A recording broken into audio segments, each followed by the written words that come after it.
안녕하세요. 결혼을 6개월 앞두고 있는 29살 여자입니다. 디자인 관련 일을 하면서 프리랜서로 일을 하고 있어요. 제가 일거리 따오는 만큼 돈을 버는 시기라서 제 수입은 고정적이지는 않고 들쑥날쑥한 편입니다. 결혼이 확정되고 저도 결혼 비용으로 쓰게 돈 좀 더 벌어야겠다는 마음으로 몇 달 전에는 오는 일거리 가리지 않고 다 하다 보니 500만 원의 수입을 올리기도 했어요.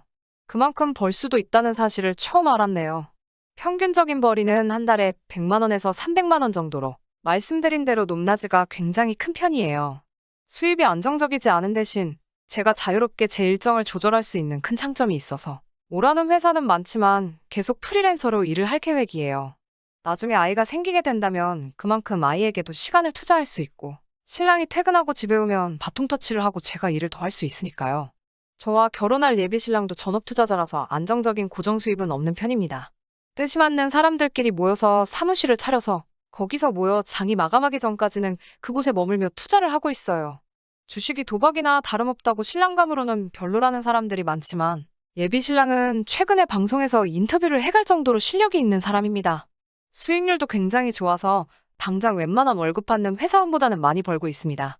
계획적으로는 저희 결혼 생활에 그렇게 큰 문제는 없다고 생각이 되었어요. 예비 신랑도 따지고 보면 집에서 일을 해도 무방한 사람이고 저도 집에서 일을 하는 사람이다 보니 신혼집을 알아보는 과정에서 기관지가 안 좋아 미세먼지 때문에 항상 힘들어하는 저를 위해서 신혼집을 시 외곽 쪽에 공기 좋은 곳에 전원주택으로 알아보기로 했습니다. 그런 사소한 것까지 저를 위해 배려해주는 좋은 사람이라고만 생각했네요. 신혼집을 알아보는 과정에서 예비 신랑이 정말 말도 안 되는 억지를 부리기 시작하면서 예비 신랑의 말도 안 되는 계획을 알게 되었습니다. 예비 신랑한테는 여동생이 한 명 있어요. 저한테는 신우될 사람이고 저와는 나이가 같습니다. 저도 몇 번 만나봤지만 그냥 평범한 남매 사이예요. 둘이 어느 정도 거리감 있고 저렇게 둘이서 사이가 좋은 건지 안 좋은 건지 하루는 애틋하다가 또 하루는 서로 욕하고 싫어하고 하는 그런 사이요. 저도 남동생이 있기 때문에 남매인 집은 거의 다 똑같구나 하는 느낌이 들 정도로 정말 보통의 관계였습니다. 아무튼 저희가 결혼식을 6개월 앞두고 있는 상황에서 신우도 저희가 결혼하고 2달 후에 결혼을 하게 되었다는 소식을 전해 듣게 되었습니다. 결혼을 하게 된다니 축하할 일이지요. 신우의 결혼 상대는 예비 신랑하고 같은 사무실에서 전업 투자를 하고 있는 사람이었습니다. 그리고 그 사람이 예비 신랑의 둘도 없는 친구 사이라는 걸 알게 되었네요. 예비 신랑의 전공이 주식과는 전혀 관련 없는 전공이었는데 일찍부터 주식에 관심을 갖고 투자를 시작한 이 친구에게 주식하는 방법을 배우게 되었다고 하네요. 대학교 졸업하고 곧바로 취직을 한 예비 신랑은 월급의 일부를 가지고 돈을 굴리고 있었고 이 친구라는 사람은 낮에는 집에서 주식 그래프만 보고 밤에 할 수 있는 야간 아르바이트를 하면서 돈을 모아 주식을 시작하게 되었다고 합니다. 한 사람이 손실을 보면 자기 돈 아까워하지 않고 메꿔주고 두 사람 다 손실을 보면 밤에 대리운전 같이 뛰면서 돈을 모으고 그만큼 동고동락 한 사이였다는 거죠.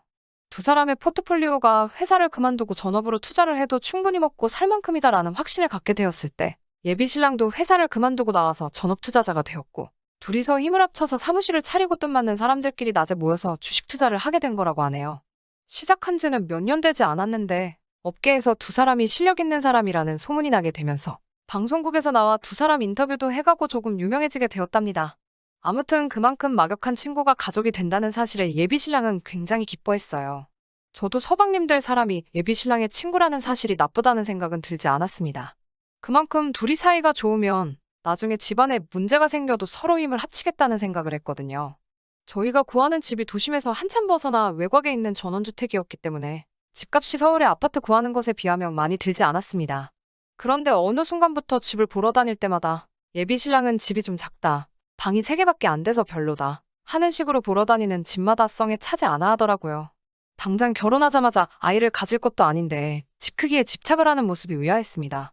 집이 크고 방만 많아봤자 관리하기만 더 힘들 테고 우리 둘이서 당장 그 많은 공간을 사용할 리도 없었으니까요.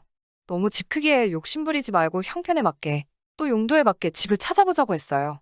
아이가 태어나고 어느 정도 자라게 되면 교육 때문이라도 서울로 다시 이사를 와야 할 수도 있는데 전원주택 사이즈가 너무 커봤자 나중에 대팔 때 힘들기만 할 뿐이라고요. 예비 신랑은 다 자기가 생각이 있다면서 조금만 더 알아보자고 하더라고요. 그때까지도 몰랐어요. 예비 신랑이 그런 계획을 가지고 있을 줄은요.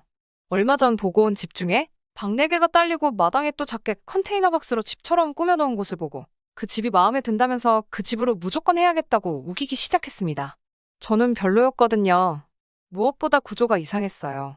2층에만 방이 3개가 몰려있고 1층에 화장실이 딸린 방 하나, 그리고 1층에 있는 부엌 옆으로 화장실이 1개가 더 있는.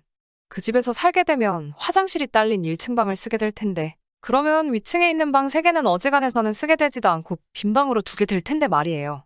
거기에 집이 크다 보니 그 돈이면 서울에 적당한 아파트 전세로 들어갈 만큼의 돈이고 예산을 훨씬 초과하는 금액이었으니까요.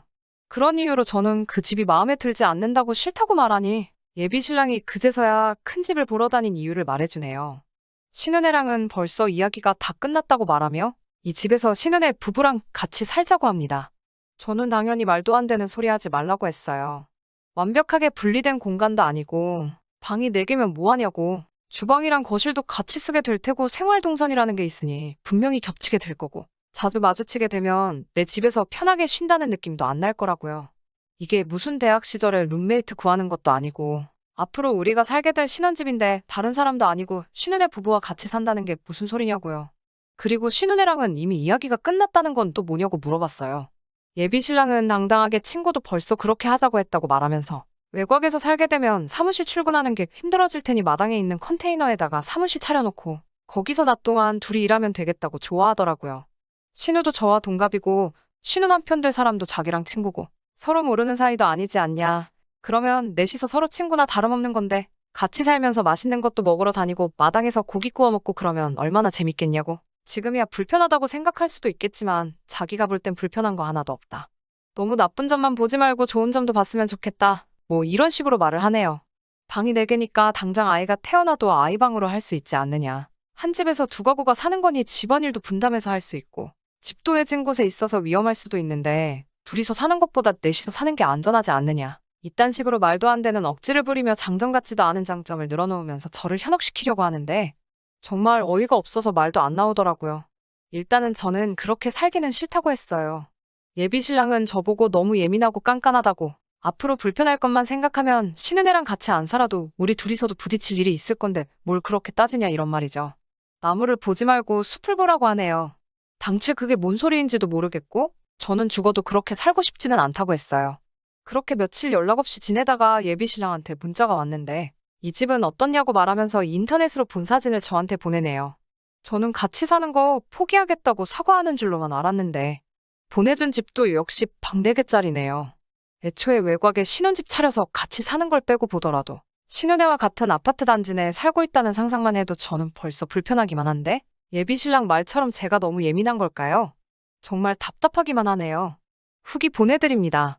제 소식 궁금해하실 분들이 있으실까 싶어서 곧바로 추가로 적어서 보내드립니다. 결론부터 말씀드리자면 저희는 파혼하게 되었습니다. 예비 신랑이 친구랑 한 집 사는 걸 우기는 데에는 또 다른 이유가 있었네요. 신혼애와 결혼 비용을 분담해서 돈을 아끼려는 목적이 있었던 거예요. 아무래도 시댁에서도 두남매 결혼 비용을 동시에 지원해주기에는 어려움이 있었나 봐요. 신우 남편 될 사람도 집안이 그렇게 넉넉한 편은 아니었던 것 같고요.